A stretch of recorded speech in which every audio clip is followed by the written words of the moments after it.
Guys, so review tayo Ayan yung ating DJI Nano. Ayan.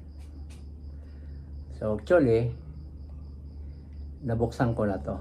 Kaya lang nabura ko yung review. So review natin uli. Ayan. Para may vlog tayo. So bubuksan natin. Unang bumungad yung ating siyempre sticker ayan, tapos kunin natin yung mga kasama niya na mga accessories ayan. So ito yung mga kasama niya guys. And nabili ko to ng mura kasi nag-sale ang DJI. Ayan. So ito yung nilalagay dito sa sombrero. Ayan. Nilalagay sa sombrero yan. Yan. Isa. At siyempre yung charging natin na Type-C. Yan. Tapos yung necklace para ilagay natin yan dito. Yan. Tapos yung kanyang manual.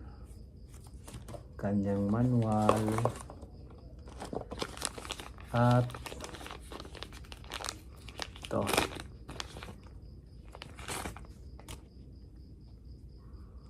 Ayan, pwede yang siyang kabit dito. Ayan, para pag mag-ano kayo, mag-video kayo sa lamesa, pwede. Ayan, Tapos, ito na yung ating camera. Ayan. Ito siya. Ayan siya guys. So, ang cute niya guys. So, buksan natin.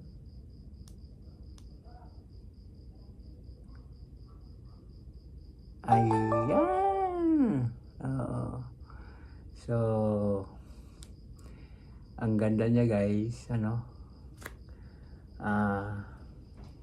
Natatanggal siya. So, ito waterproof. Ayan. Yung battery life niya guys, matagal din. Maabot din ng 1 oras.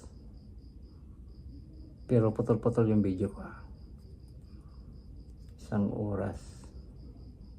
Andit lang niya guys. Ang Facebook, nakatayo. Tapos kung gusto mong YouTube, pang YouTube, gaganyan mo lang. Ayan.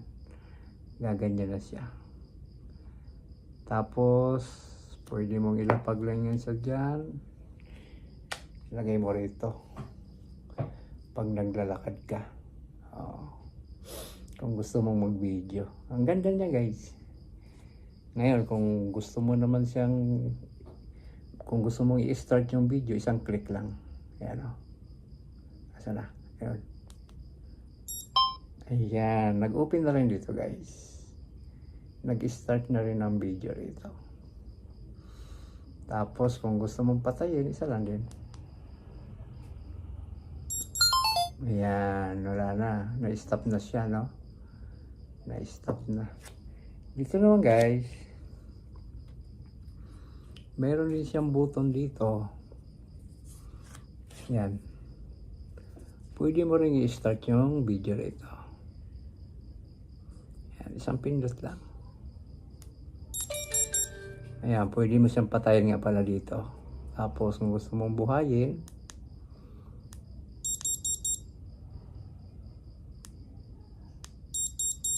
hindi siya nabubuhay dito. Pwede patayin dito, pero dito hindi siya nabubuhay. Ayan. Ngayon kung gusto mong mag-video, pwede siguro dito dito tayo magpindot. Ayun. Oh, nag-video na siya. Isang pindot lang. Dito, pwede siyang mag-on ng video tapos stop. Oh, nag-stop na. Tapos pag ilong press mo siya dito, patay siya. Ayun. So, ang ganda.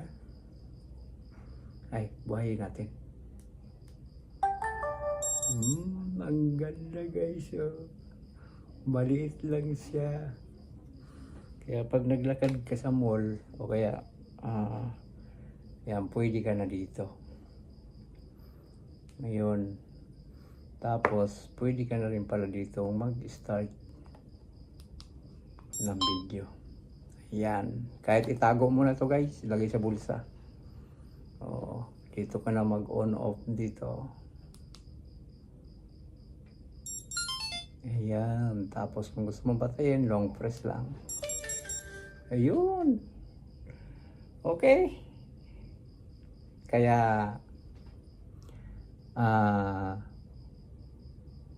panoorin ninyo ang aking review kasi nilagay ko siya dito. Tapos nagmotor ako. Ayan. Alright.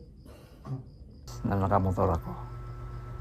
Nakasabit yan sa dibdib ko yung camera. Kaya lang may bag kasi. Hindi ko napansin na may bag akong nakasabit sa aking balikat. Kaya ganyan lang kuha. Pero okay ba guys? Okay ba ang kuha ng nano? Malinaw ba? Para sa akin, ayos na to. Maganda. Maganda ang kuha niya. Malinaw. Tsaka magaan. Maliit lang siya. Pwede rin ilagay sa helmet yan. Pwede din ilagay sa side mirror. Yan o. Yan yung kuha natin sa DJI Nano. So, maraming salamat sa inyo. Kung mayroon pang hindi ako nabanggit, mag-comment lang kayo sa baba at sasagutin natin yan kung gusto niyong bumili ng ganitong camera. Okay? Salamat sa inyong panonood sa ating video guys. Ito na yung gagamitin ko ngayon ng pang-vlog. Kasi ang ginagamit ko kasi dati yung iPhone.